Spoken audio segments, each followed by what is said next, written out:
There was no explanation so far on why Paddock, a 64-year-old retired accountant who had never faced any notable criminal charges, unleashed a hailstorm of bullets into concertgoers.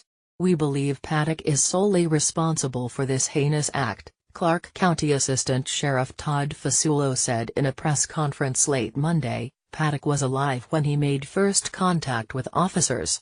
A team of 6 officers spoke with security at the Mandalay Bay Resort and Casino, where Paddock was staying, and searched the hotel floor by floor Sunday night before they found Paddock's room. Clark County Sheriff Joseph Lombardo told reporters, "Paddock fired at the officers through the door and shot a security guard," Lombardo said.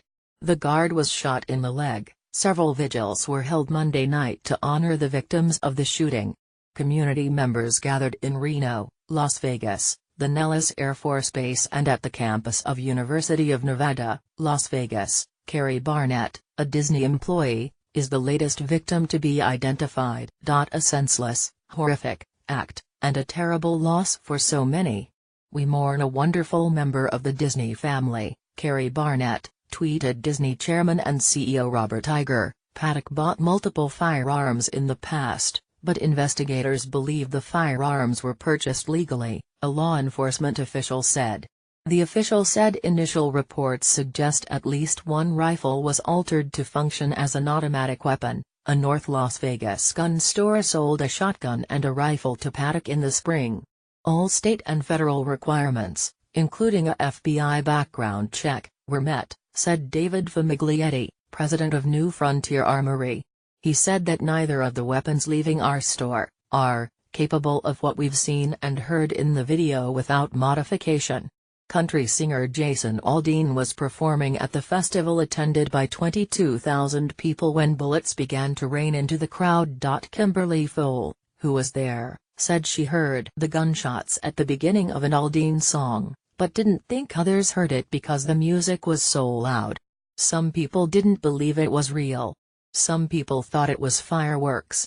Some people thought it was a speaker," Rusty Dees, a survivor told Tapper. "Some people were in shock." Dees and Karen Mansholt were just right of the stage when they heard the shots. At first, Mansholt said she thought it was fireworks, but saw nothing in the sky. Once they started realizing that it was gunfire, Mansholt tried to hide herself under a seat. On the main floor, everyone was covering but there was no cover, they were all exposed, Dees said. "So, you didn't know if somebody was shot or if they were laying down." Many made terrifying dashes to the exits. Frantic concertgoers piled on top of each other, trying to get out of the shooter's line of fire. In the life-or-death situation, Dees said people were trying to take care of each other. "It takes the worst of America to also see the best of America." Everybody was helping each other, he said. Corrine Lomas also recalled the heroism of fellow concertgoers, risking their lives to save others as strangers pulled each other to hide and tended to the injured. "A lot of really good people were holding people's wounds shut, trying to help them while everybody was just ducked down," she said. "There were purses and shoes everywhere, there were bodies and blood," she said. "We just kept running." Taylor Benge said he could see a guy with a bullet wound right in his neck, motionless, several feet away. From there on, people just started dropping like flies.